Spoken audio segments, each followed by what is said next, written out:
L'ex-international nigérian Obi Mikel s'adresse à certains binationaux qui ont choisi de jouer pour des pays européens. Selon l'ex-capitaine des Super Eagles du Nigeria, les sélections africaines ne sont pas des seconds choix pour ces binationaux. Quand on les appelle, ils ne veulent pas venir. C'est-à-dire ce qu'ils attendaient des pays européens. Quand ils n'ont pas ça, et ensuite ils se penchent des sélections africaines. La sélection t'appelle ou bien on t'appelle pour venir jouer pour ton pays.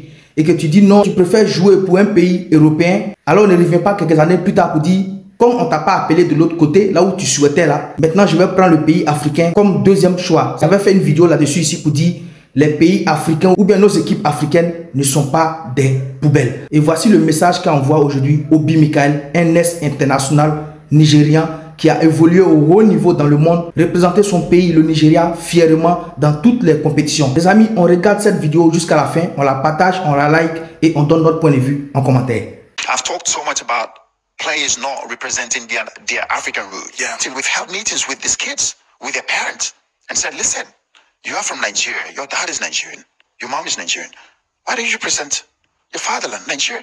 We want to play for England, France, whatever it is. Yeah, yeah. And then they wait.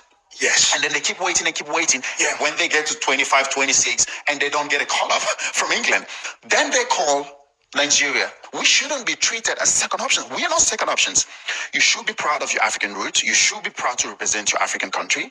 I want the best players to play in Africa. So you rather make a decision and stand by it. Yeah. If you decide you want to play for England, stick to it. Sit and wait.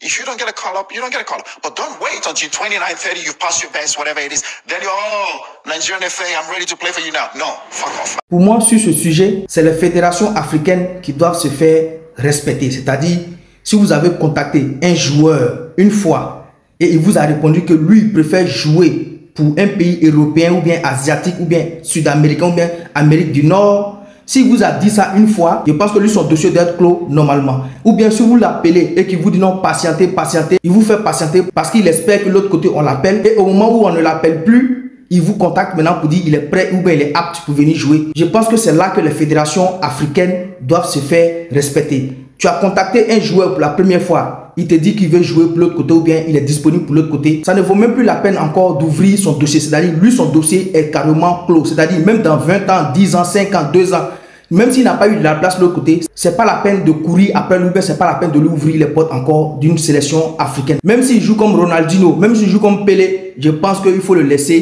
partir. Car en Afrique ici, ou bien en Europe même, il y a des joueurs africains qui sont disponibles en retour pour ces sélections africaines qui veulent venir mouiller le maillot au lieu de courir derrière des joueurs qui viennent en Afrique juste parce que de l'autre côté ils n'ont pas eu la chance d'évoluer avec ces nations européennes. Généralement ces joueurs là quand ils viennent en sélection ils ne se donnent pas à fond, ils ne mouillent pas le maillot parce qu'ils se disent que voilà les sélections africaines ont besoin d'eux, donc ils viennent, ils font du n'importe quoi ou bien ils ne mouillent pas le maillot, ils se disent que ce que je vais faire ils vont me rappeler. Donc moi je pense que ce dossier là ce sont les fédérations africaines qui doivent se faire respecter auprès de ces binationaux pour qu'en retour ces binationaux aussi puissent respecter les sélections africaines.